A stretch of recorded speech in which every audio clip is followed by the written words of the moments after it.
What if the quiet man next door, Keanu Reeves, was pushed to his breaking point by neighbors who mistook his kindness for weakness? Wet footprints by the pool spark a chilling spiral of boundary violations, gaslighting, and a silent fury that erupts into a war no one saw coming. By the time they realize who they're really dealing with, it's far too late. This isn't the Keanu you know from the silver screen. This is the one who proves that being kind doesn't mean being a doormat.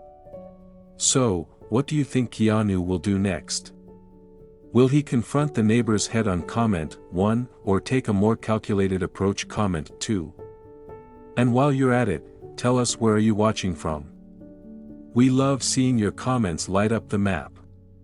If you're ready for a story that might just make you see yourself in Keanu, hit that subscribe button for motivation for success. We're diving into a tale of boundaries, respect, and the power of standing your ground. At 61, Keanu Reeves, a man whose name once reverberated through the dazzling chaos of Hollywood, turned his back on the world's expectations with a quiet, unshakable resolve. He didn't flee to a gleaming Beverly Hills mansion or a barricaded beachfront estate, where wealth could cocoon him from the spotlight's relentless glare. Instead, he sought solace in the sun-scorched stillness of Silverwood Heights, a humble suburb on the edge of Phoenix, Arizona, a place where the desert whispered secrets of endurance. His home, a modest stucco sanctuary with a wooden gate and a gravel path lined with prickly pear cacti, wasn't just a house.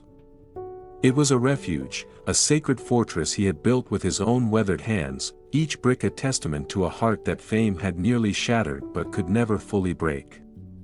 Every morning, as the first golden rays pierced the desert horizon, Keanu rose with the kind of raw, unspoken gratitude that only comes from surviving a lifetime of storms.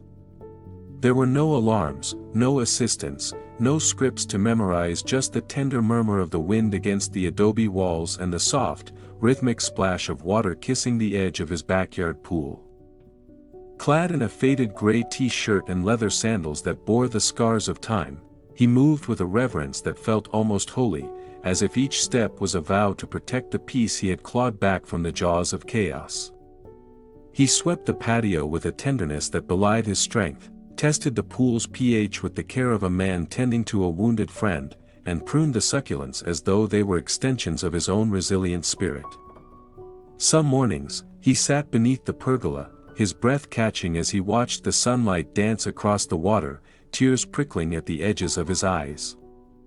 That pool wasn't just water, it was a mirror reflecting every silent battle he had fought, every wound he had carried, every moment he had chosen kindness over rage. It was the embodiment of the stillness, the clarity, the control he had spent decades chasing, a fragile treasure he would guard with his life. This wasn't mere solitude, it was a rebirth, a defiant act of healing in a world that had so often mistaken his gentleness for weakness. Keanu wasn't hiding from life, he was reclaiming it, pouring his soul into the quiet rituals that anchored him to this hard-won peace. But the world has a cruel way of misreading a quiet heart. His neighbors saw an older man, solitary and unassuming, tending to his garden with a softness they mistook for surrender. They saw the lack of towering fences, the absence of security, and assumed he was a man who could be trampled, a man who wouldn't fight back. They couldn't have been more wrong. Keanu's silence wasn't fragility, it was a fortress of strength, forged in the fires of a life that had tested him beyond measure. As the Arizona sun dipped low each evening, painting the sky in fiery hues, he sat by his pool, a man who had finally found his place in the world, not as a ghost of his past, but as a warrior of his present. Yet, beneath the fragile calm of his sanctuary, a storm was gathering, one that would threaten to shatter the peace he had bled for and ignite a fire in him that refused to be extinguished. It started with something small, so small, in fact, that most people would have dismissed it without a second thought. But Keanu Reeves wasn't most people.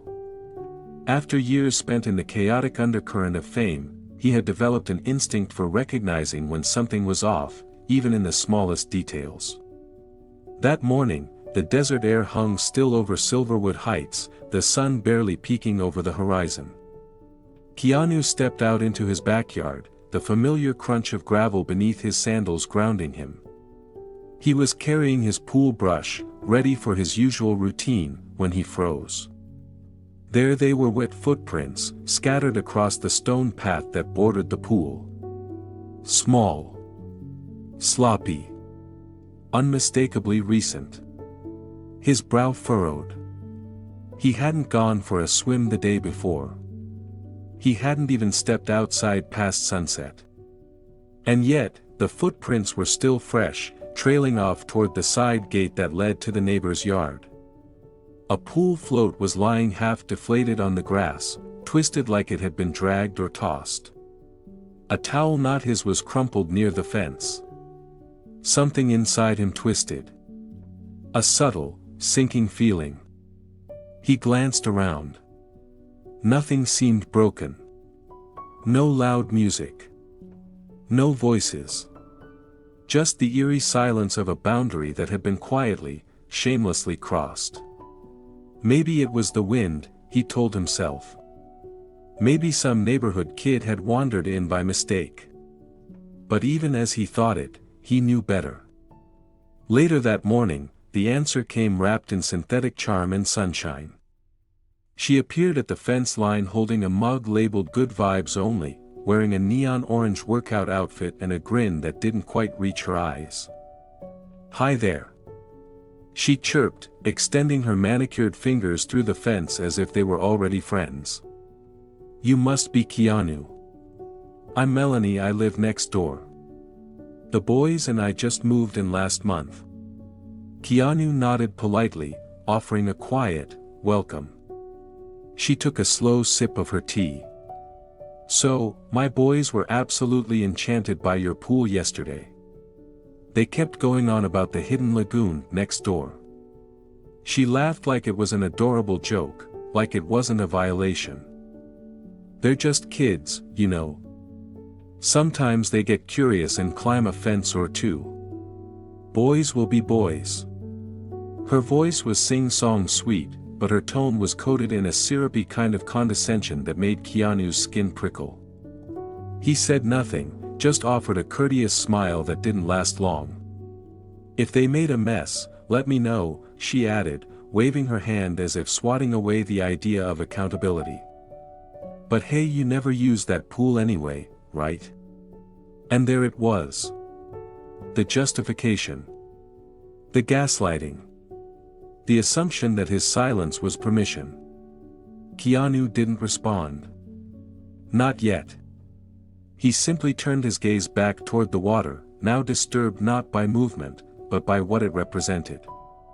This was no accident. This was a warning shot. They had stepped over a line. And they weren't even sorry. It didn't stop with the footprints. Within days, the quiet lines that once separated Keanu Reeves from the outside world began to blur, and then, one by one, those lines were crossed. Again. And again. At first, it was subtle. A giggle echoing across the backyard wall when he was reading. The creak of the side gate despite the fact that he'd locked it the night before. A dripping popsicle stick melting on the edge of the pool that didn't belong to him. But then came the rapper's chip bags floating in the water, soda cans stuffed under the garden bench. Then the snapped-off pool skimmer, broken clean in two and tossed behind the shed like it meant nothing. They weren't just passing through anymore. They were claiming it. Every time Keanu stepped outside, he found another piece of his sanctuary out of place. Disrespected. Used. And every time, he quietly reset it. Picked up the trash. Refolded the chair covers. Relocked the gate. At first, he told himself they'd stop. That maybe Melanie would speak to them. That maybe, just maybe, there'd be an apology. But it never came. Instead, the kids came back with more friends. 4. 6. Sometimes 8 kids running across his lawn like it was a public playground. They yelled, splashed, threw pool toys into his aloe plants. On one afternoon, Keanu stepped outside to find two teenagers standing on the diving board with a phone held high recording a viral dance challenge like his backyard was a movie set. He cleared his throat, calmly. "You're not supposed to be here." One of them smirked. "Chill, old man. It's just a pool." They laughed. "Jumped in anyway." Keanu stood frozen. Not because he didn't know what to say, but because he knew exactly what this was, the moment when silence became a signal to keep pushing.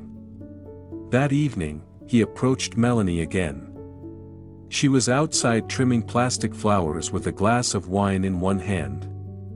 "I need your kids to stop entering my property," he said evenly. She rolled her eyes before he could finish. "Oh my God, Keanu. You're seriously upset about that?" Her voice dripped with disbelief. "You barely leave your house. You don't even use the pool. What's the harm?" "It's not about the pool," he said softly. "It's about boundaries." She laughed, a sharp, clipped sound that stung more than it should have. "Maybe if you weren't so obsessed with being alone all the time, you'd appreciate a little life around here. This neighborhood isn't built for loners, you know." She turned away, as if the conversation were over. And just like that, she dismissed him not just as a neighbor, but as a man. But Keanu knew better. He knew what it felt like to be overlooked, to be underestimated. He'd felt it in boardrooms, on sets, in hotel lobbies where no one knew who he was without the fame. But this was different. This wasn't a misunderstanding. This was war. It was a Thursday afternoon when Keanu Reeves pulled into his driveway and immediately sensed something was wrong. He hadn't even turned off the engine when he heard it: music. Loud, thumping bass echoing off stucco walls. Laughter. The shrill sound of children screaming, not the innocent kind, but the wild, reckless kind. And something else: the smoky scent of grilled meat and spilled beer floating in the air. He stepped out of his car slowly, eyes narrowing as he turned the corner of his house. His gate was wide open. Not ajar. Not nudged. Flung fully open like a welcome sign to strangers who didn't belong. Keanu moved quietly along the stone path that led into his backyard. Each step heavier than the last, each heartbeat louder in his chest. When he rounded the corner, the sight hit him like a gut punch. His peaceful oasis, his sanctuary, had been transformed into a block party circus. At least 20 people were sprawled across his lawn. Kids ran barefoot through his garden beds. Teenagers dove into his pool, cannonballing and splashing without a care in the world. A man stood at a grill that wasn't Keanu's, flipping burgers like he was the host of a 4th of July cookout. Red plastic cups littered the patio. Loud music blasted from a Bluetooth speaker perched precariously on his window ledge. And then, there was Melanie. She was reclining in his lounge chair, the one he had positioned under the pergola with perfect intention, where he read quietly every morning.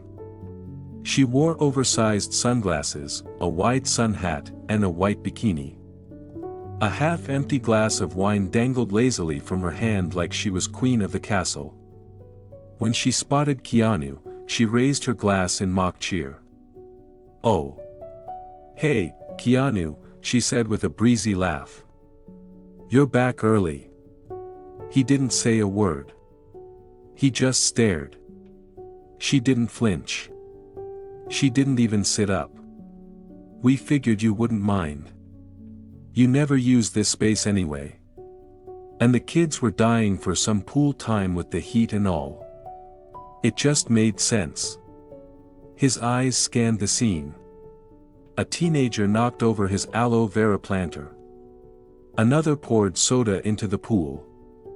No one noticed. No one cared. It wasn't just a party. It was a takeover. And not a single person in that yard thought they were doing anything wrong. Keanu stood there in the doorway for a long time. He didn't yell. He didn't demand they leave.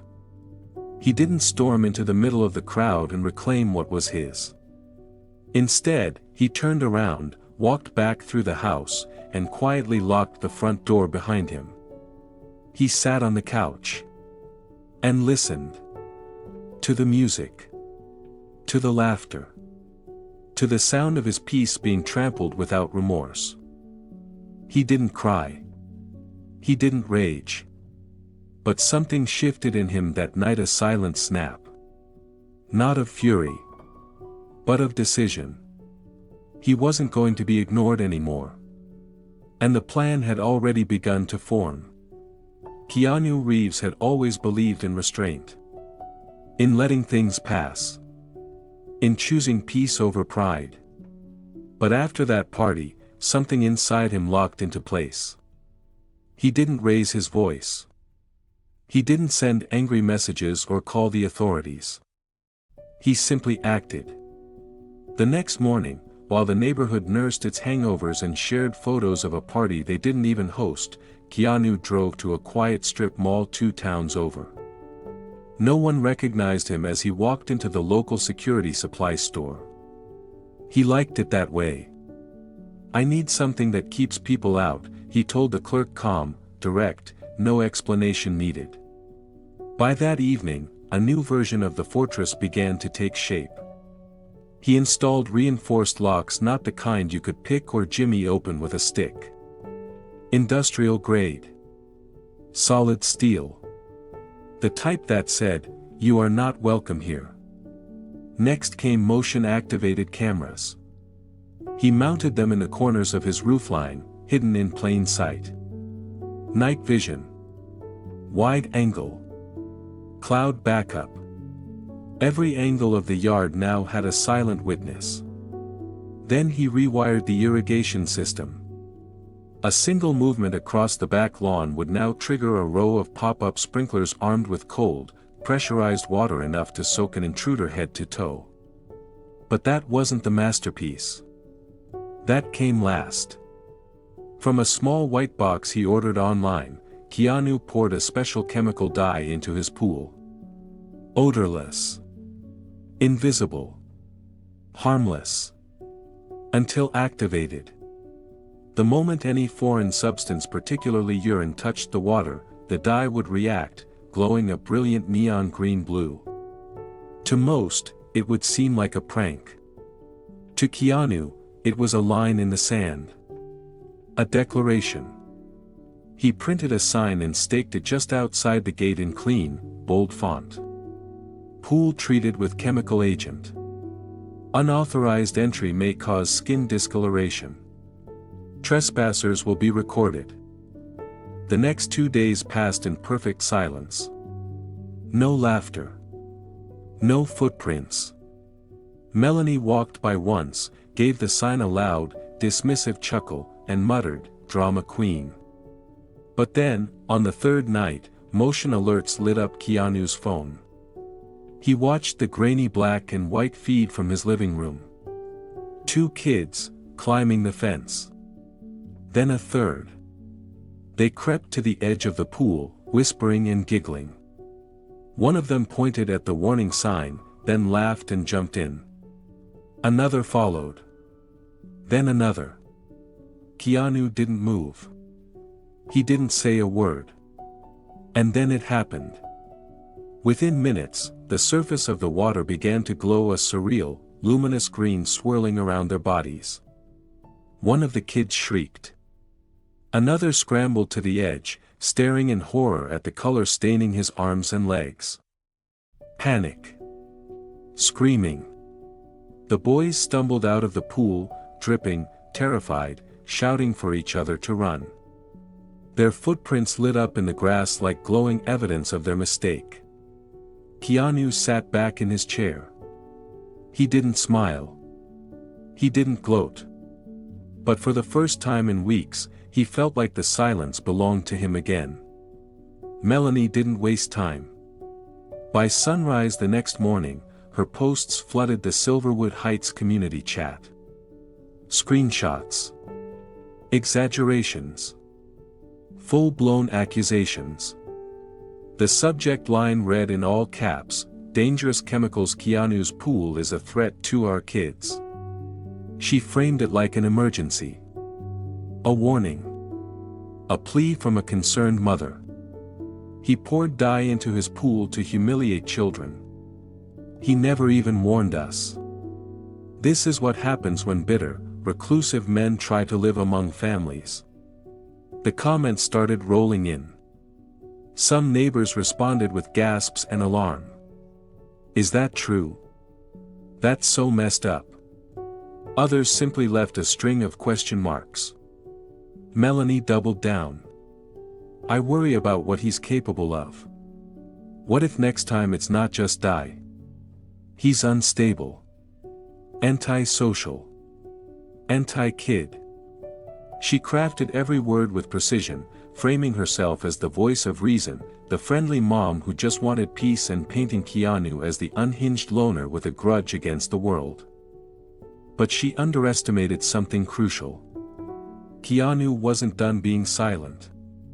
That evening, just after sunset, a new message appeared in the community thread. No drama. No all caps. No panic. Just one name, Keanu Reeves. His message was brief. "Good evening. I've been quiet while many of you spoke about me. Now, I'd like to share the truth." Attached were 4 video clips, time-stamped, clear, uncut. Clip 1, Melanie's kids climbing over the fence, laughing as they entered his yard. Clip 2, Melanie herself reaching through the gate and unlocking it from the inside while sipping her tea. Clip 3, the party. The crowd. Strangers dancing. Kids splashing. Melanie in his lounge chair, sunglasses on, wine in hand. Clip 4, the chemical dye activating in real time. The glowing water. The panic. The kids scrambling to escape. Beneath the videos, Keanu wrote only one sentence. "Being quiet doesn't mean being weak." Silence followed, but not for long. The group chat exploded. "Wait, she opened the gate herself? That's his backyard? With 20 people in it? I'd be furious too. This wasn't an accident. This was entitlement." The tone shifted drastically. Neighbors who had once backed Melanie began to rethink their stance. Those who had hesitated now spoke up. And those who had stayed silent. Now they apologized. "I'm sorry, Keanu. I should have asked for your side. This changes everything. Thank you for sharing the footage. You deserve better." For once, Melanie had nothing to say. She saw the shift. The power that had slipped quietly out of her hands. The story she thought she controlled now belonged to someone else. And that someone didn't need to yell to be heard. He just needed to show the truth. From that moment forward, everything in Silverwood Heights changed. Not because Keanu fought back with noise or blame, but because he fought back with facts and the strength to speak only when it mattered most. It could have ended there. Most people would have let it go. But not Melanie. Not someone like her. For a few days, Silverwood Heights was unusually quiet. No more loud group chats. No parties. No kids in Keanu's yard. It seemed like the message had finally gotten through. But Keanu knew better. He'd seen what entitlement looked like when it was bruised. It didn't apologize. It retaliated. The security system pinged just after 5 a.m. Emotion alert. But this time, it wasn't kids. Keanu, already sipping his morning tea, opened the live feed. An adult figure. Tall. Careful. Moving slow. It was Melanie's husband. A man Keanu had only seen in passing, quiet, always in the background, rarely making eye contact. But now, here he was, creeping around the side of Keanu's fence, flashlight in hand like he was preparing to fix things his wife couldn't. He reached for the lock on the gate. Pulled. Rattled. The new lock held firm. And then, like clockwork, the irrigation system roared to life. A sudden blast of cold, pressurized water burst from the ground, hitting him full in the chest. He stumbled back with a guttural shout, soaked from head to toe, slipping on the wet gravel before catching himself on the fence. Keanu watched from the window. He didn't flinch. He didn't reach for the phone. He didn't need to.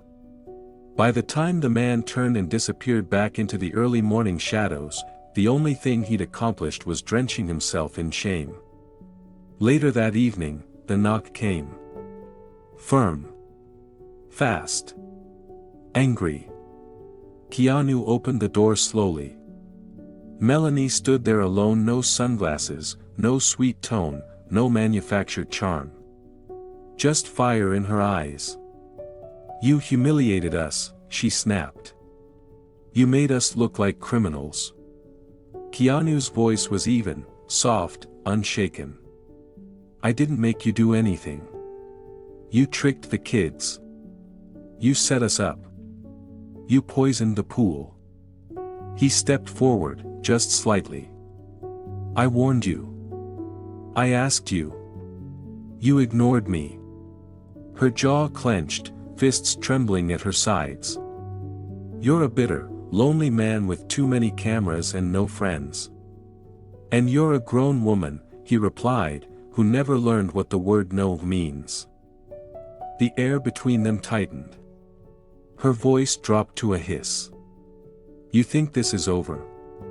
Keanu tilted his head, eyes calm, unblinking. "For me, it is."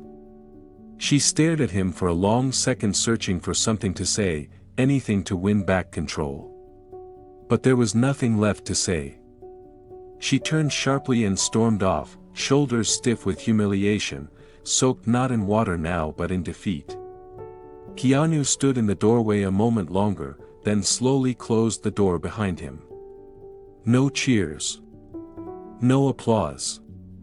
No smug grin. Just silence. But this time, it was the right kind of silence. Earned. Owned. Respected. The war was over. And Keanu had won, not with violence, not with vengeance, but with quiet resolve. The kind that only the truly strong ever master. The days that followed felt different. The silence in Keanu Reeves's backyard was no longer heavy or strained. It was clean. Restored. Earned. No more laughter echoing from behind the fence. No more wet footprints. No more shadows slipping over walls that didn't belong to them. For the first time in weeks, Keanu could sit beneath the pergola, tea in hand, and hear only the soft hum of the breeze drifting through the palms. The pool shimmered calmly under the sun, untouched and respected. But he didn't just want solitude. He wanted understanding. Because beneath his quiet exterior, Keanu had never been the bitter man people assumed. He was a teacher in disguise. A man who had endured so much in silence, and now wanted to pass on something deeper than revenge wisdom. One morning, as he trimmed his succulents along the back wall, he noticed a pair of small eyes peeking through the fence. Then another. And another. The kids. The same ones who had once trashed his yard now stood there in awkward silence, unsure if they were brave or just curious. One of them spoke up, a boy no older than 12. "Is it true you used to be in movies?" Keanu smiled, faintly. "Still am, sometimes." A pause. Then, quietly, he said, "Come in." They hesitated. He opened the gate himself. "No pool today," he said. But I could use some help with the garden. They stepped inside slowly, cautiously like guests entering a sacred place. Keanu didn't scold them. He didn't mention the past. He simply handed them gloves, tools, and a quiet kind of trust. Together, they pulled weeds, cleared the stone path, scrubbed algae from the pool tiles, and rehung wind chimes that had fallen during the chaos. They listened. And he spoke not like an adult lecturing kids, but like a mentor planting seeds. He showed them how to test the pool's pH balance. How to care for a cactus without getting pricked. How to listen to silence and not be afraid of it. Most of all, he taught them about boundaries, not with rules or threats, but with presence. With eye contact. With stillness. Over time, those same kids began stopping by after school, offering to help. They stopped peeking through the fence and started knocking on the gate. They brought friends not to play, but to learn. And slowly, the pool that had once been the center of chaos became a classroom. Not of punishment. Of purpose. They began calling him Mr. Reeves. They'd ask him questions about life, about movies, about why he chose to live alone. He never gave them all the answers, just enough for them to think for themselves. And in that space, something beautiful grew. Respect. Trust. Change. The pool still shimmered. The garden still bloomed. But now, laughter returned invited, not stolen. Keanu didn't need revenge. He had something better. He had peace and the quiet joy of knowing he'd turned a place once invaded, into a space that could inspire. In the end, Keanu Reeves didn't win by shouting or retaliating in anger. He won by standing firm, with grace and quiet strength. Because kindness is not weakness, and silence is not an invitation to be disrespected. Boundaries matter not because we want to keep people out, but because we know how hard we work to build the peace within. And when that peace is threatened, we have every right to defend it, not with rage, but with clear, decisive, human action. So now, we ask you. Have you ever had to protect your peace when no one else stood with you? Have you ever drawn a boundary and been judged for it? Share your story in the comments below, because your voice might be exactly what someone else needs to hear today.